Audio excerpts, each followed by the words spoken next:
পুরো গণভবনটা আমরা ঘুরে দেখলাম, এটার ইতিহাস জানলাম যে এটার পিছনে যেই ইতিহাসগুলো ছিল সেগুলো সুন্দর করে আমাদের একজন চাচা আমাদেরকে বর্ণনা দিলেন। আসলে জানার মতন অনেক কিছু আছে, আর এটা ঘুরে দেখতেও ভালো লাগবে। তো নাটোরের নেক্সটে যদি আপনারা আসেন এই জায়গাটা অবশ্যই ঘুরে দেখবেন। আপনার সামনে যে গেটটা হলো দেখতেছেন, এই গেটটা হলো সেই সময় রাজা ইংল্যান্ড থেকে নিয়েছিল 1756 সালে। ঘরটা এখনো চালু আছে। এটা আপনার প্রতি সোমবারে চাবি দিতে হয়, মানে আর ব্যালেন্স আছে, পাথর আছে।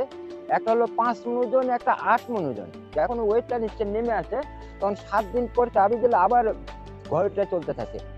সবচেয়ে বড় ব্যাপার হচ্ছে মোবারক কাকা হচ্ছে আমার চাচা। আমি যে গ্রাম বিলং করি, আমাদের গ্রাম হচ্ছে নাটোরের সিংড়ার চৌগ্রাম।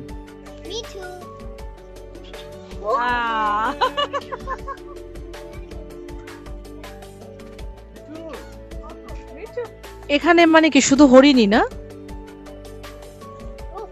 আর ওই সামনে ঢোকার সময় আমরা দেখছি পাখির ওখানে একটা অভয় আশ্রম আছে।